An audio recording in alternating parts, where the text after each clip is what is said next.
The driveway to Grant family farm curled like a question mark through the last dirty snow of March, ending at a clearing packed with pickup trucks, concession tents, and one battered stage strung with red-white bunting. Every year, the first tap drew half of Confluence, New Hampshire, and this morning was no different. Kids in knit caps chased one another around steam-breathing vats. Retirees balanced paper cups of hot cider, and someone kept tossing handfuls of cracked corn to a coop-sized flock of heritage chickens. I parked the Chronicle van under a sugar maple so tall the nozzle of my satellite dish don't tick. The editor had assigned me because sap season fluff pieces don't tick anybody off, a rare gift in local journalism. My only real job was to take a few photos of Elias Grant tapping the first tree, write 700 cheerful words, and collect a complimentary jug on the way out. Easy, I thought, until I spotted the protesters. They stood at the tree line in neon windbreakers printed with "Forest First." 20 or so, holding hand-painted signs, "Protect the woods, chemicals kill, no sugar-coated lies." At the front was Celine Torres, the activist who had spent every select board meeting since October excoriating the Grants for leasing a slice of their hilltop to a logging outfit. She was slight, with black hair unbraided down her back and an intensity that made people forget how small she was. Elias Grant pretended not to notice them. He was a bear of a man in a canvas coat, snow-white beard tucked into a felling-axe beard ring. Beside him hovered his foreman, Gretchen Pike, who kept checking her watch as if the whole crop depended on punctuality. "Hey, Noah!" Elias's voice boomed over the crowd. "Get your camera ready. Sun's coming over the ridge, perfect light." I lifted my Nikon and framed the stage. Confluence's mayor.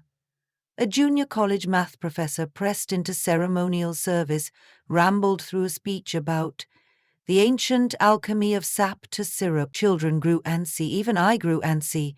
The smell of wood smoke and boiling sap was torturous if you hadn't eaten breakfast. Finally, Elias climbed the stage with a wooden mallet and a gleaming steel spile. A hush fell. This particular sugar maple, wider than a barrel and older than any living resident, had always given the inaugural sap each season. Tradition said you thanked the tree, hammered the spile in 3 measured strokes, and shared the first drops with the school children. Elias rested a calloused hand on the bark. "Thank you, old friend," he said in that half-joking way country folk address sacred things. Then he set the spile and swung. Toke, toke, toke. Sap should be colourless, only faintly opalescent. What bled from the wound was a surreal shimmering blue, the shade of glacier ice, of copper sulfate crystals dumped in a science fair volcano. The crowd gasped. I snapped a photo before my brain registered what was wrong. For a second, everybody was still. Then the whispering began. "Dad, that's not normal." Gretchen had stepped forward, her voice brittle. "Easy," Elias muttered, but his face blanched beneath the beard. "It's chemical runoff," a protester yelled. "Or die," shouted someone else. "They're faking purity." Celine raised both arms. "You see? This is what we've been warning about. Something's tainting these trees." At that, the mayor signaled to Deputy Rosie Cobb, who hurried on stage and carefully pulled the spile free. The wound closed on itself, but blue rivulets had already splattered the white-stained snow. Rosie turned to the audience. Her freckled cheeks were nearly as red as the emergency lights she sometimes forgot to turn off when leaving the station. "Folks, step back. We need to secure the area until we know what we're seeing." The murmur grew into a buzz. Parents gathered kids. Cell phones appeared like periscopes. Elias tried to speak but found no words. Then, amid the commotion, Celine Torres slipped through the crowd toward the woods. I watched her go because I was still holding the camera to my eye, recording reflexively. One frame she was there, coat flapping as she gestured to her companions. Next frame, gone. I figured she was retreating with her group, but 2 minutes later her fellow activists were calling her name, scanning the tree line. "Celine? Celine?" One of them, a heavy-set man with a knitted pussy hat, trotted to Deputy Cobb. "She headed in to grab her backpack," he said, "and hasn't come back." The deputy frowned, pulled her radio, barked orders for a search grid. That was the moment my harmless fluff piece detonated. By noon the clearing had emptied. Sheriff's cruisers idled behind blocked-off tape. State Forest Ranger Mark Chen arrived in his olive-drab jacket, taking soil samples with the measured patience of someone who would not be hurried. I lingered because reporters linger. That's rule 1. And because Gretchen Pike, who terrified me a little, had all but begged, "If you find anything out there, Noah, you tell me first." The wind rose, rattling last year's seed pods. Somewhere a chainsaw started, far enough away that its whine seemed like an insect stuck inside my skull. I zipped my coat and followed a pair of deputies into the woods. The sugar bush stretched over 200 acres, neatly spiderwebbed with plastic tubing that carried sap downhill to a collection house. Normally the lines were milky white or translucent green. Now I noticed random hoses laced with streaks of cobalt. Deputy Cobb saw me staring. Weird, right? So far only this southeast quadrant, almost like a separate system spliced in. We trudged 50 yards before spotting the first clue.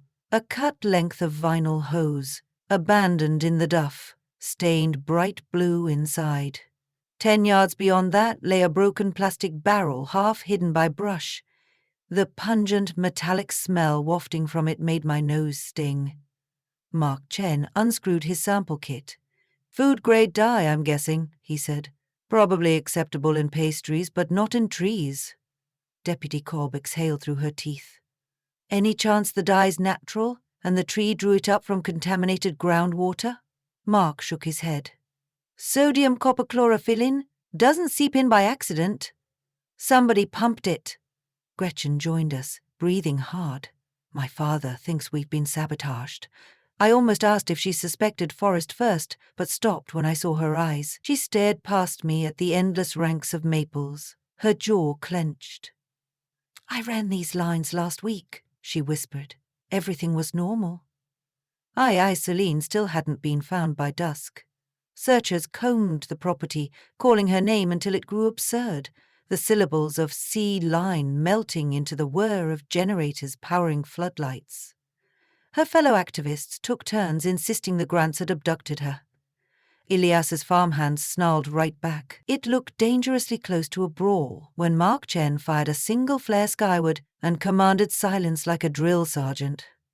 "I don't have patience for blame games," he said, voice echoing across the clearing. "If Ms. Torres is out here, it's now 28 degrees and dropping. We have one job. Find her." I drifted to the sugar house, which sat 20 feet downslope, its cupola coughing steam. Inside, Elias nursed the arch fire, though no sap boiled.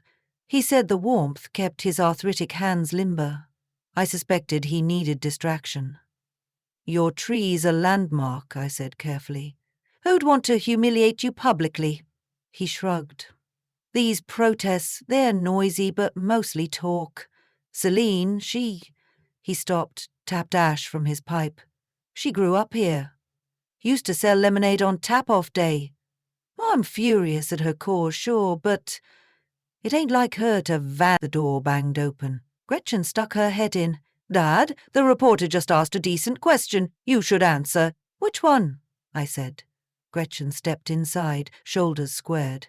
"Lately, the pressure isn't just from activists. Redwood Industries has been hounding us to sell the Eastern Ridge. They want a ski lift expansion. Dad won't budge. That's millions of dollars he's rejecting. Redwood," I repeated. The company had sponsored the town's fireworks last July, handing out business cards shaped like tiny snowboards. Elias snorted. "People with that kind of money don't dye trees blue. They buy the damn forest outright." "Unless they figured dyeing was cheaper," I mused. "And they could blame Forest First for eco-vandalism. Public outrage, tank syrup sales, you go bankrupt, Redwood swoops. Gretchen finished for me and mouthed the line about rescuing local jobs. Nobody spoke. Outside, the last search party tramped past, beams slashing through trunks. Ivy at 10 p.m. I should have driven home to file my piece, but adrenaline kept me wandering the tubing lines alone, camera strap digging into my neck. The half-moon silvered everything except the holes my flashlight drilled ahead. Near the stone wall marking Grant Property's eastern border, I found a fresh set of boot prints. They crossed back and forth like the maker had paced nervously. Beside one scuff mark lay a feather, the intense blue of a male eastern bluebird. I pocketed it, thinking of the dye. Another 20 yards and my light caught metal, a shed I didn't remember seeing on earlier maps. A padlock hung from the door, but the wood had popped at the jamb, leaving a gap. Inside, a generator idled. A smell like penny coins and cough syrup oozed out. I radioed the deputy posted near the clearing, but static swallowed my words. Typical North Country reception. I nudged the door with my boot. Hinges squealed. Inside sat an electric pump rigged to a cluster of 40-gallon drums, each labeled blueberry glaze, food grade. Tubing snaked out a chiseled hole and disappeared into the ground, the same hose network that fed the tapped maple. Whoever had set this up was dosing the entire line from one clandestine station. A rustle behind me froze my spine.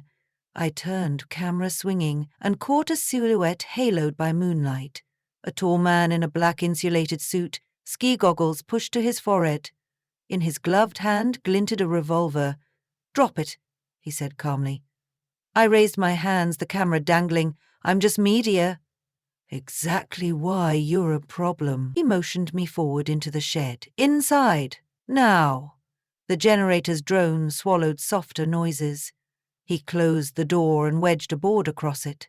With the gun still trained, he removed his goggles. It was Carter Dunn, local liaison for Redwood Industries. I recognized him from council meetings. Razor smile, expensive beard oil, the kind of guy who called waitresses ma'am like he was doing them a favor. "You're contaminating the trees," I said. "No. I'm protecting investments. If Grant won't sell, making his operation useless seemed a fair compromise." "And Celine?"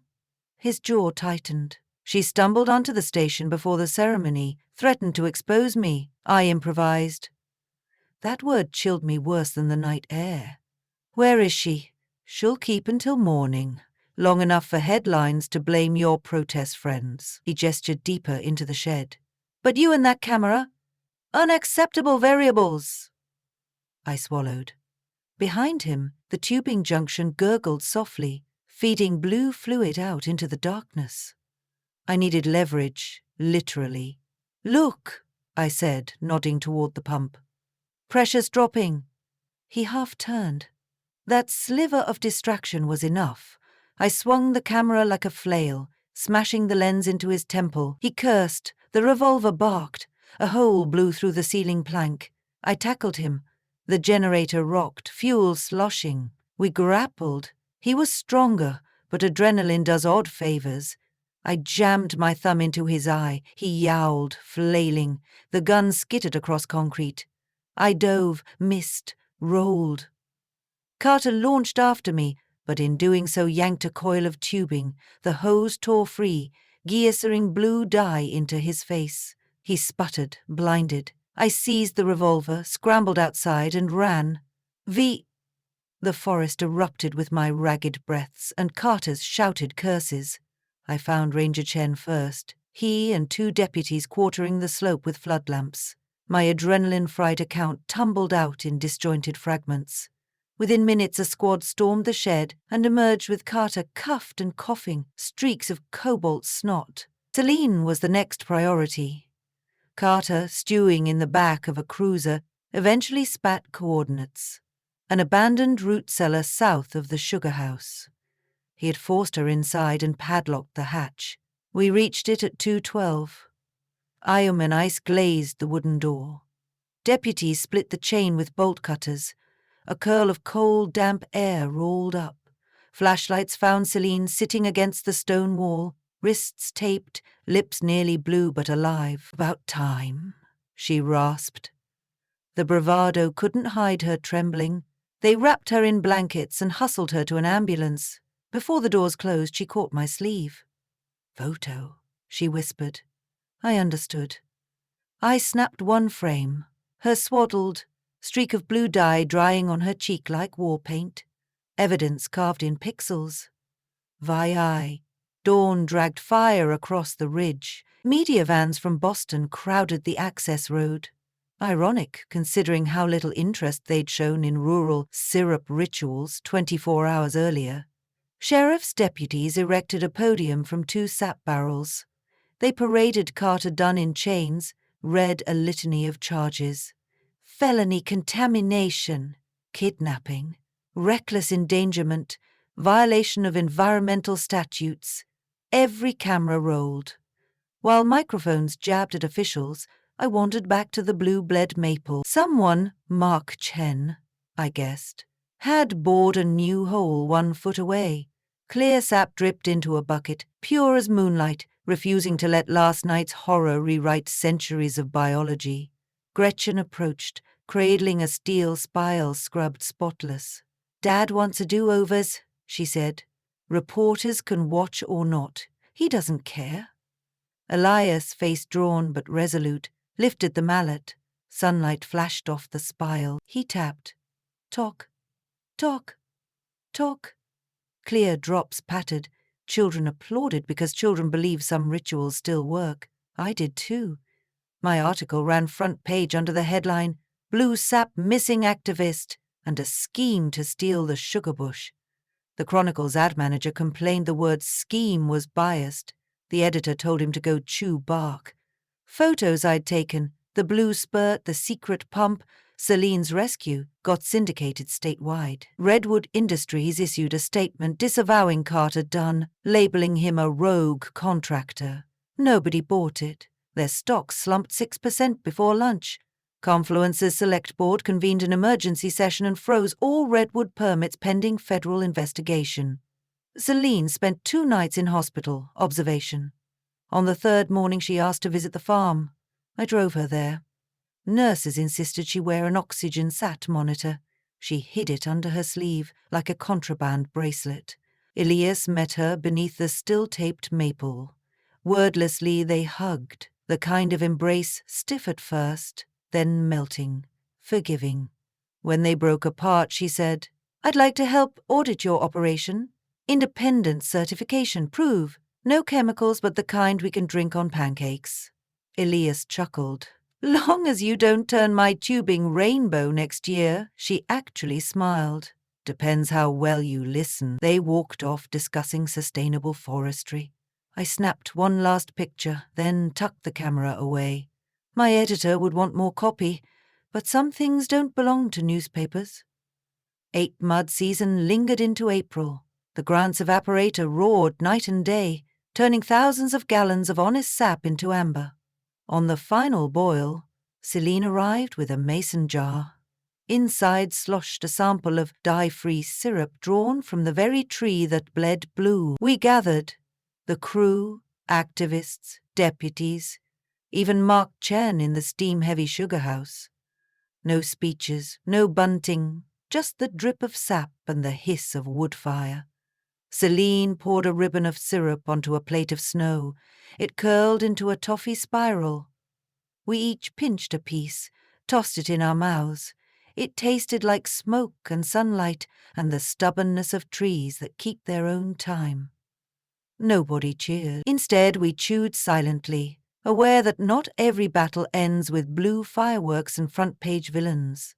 Most victories are quiet, measured in degrees of sap and the momentary silence when sweetness dissolves on the tongue. Outside, the maples stood patient, already knitting shut the wounds we'd driven into them. Spring ran beneath their bark, clear and unstoppable.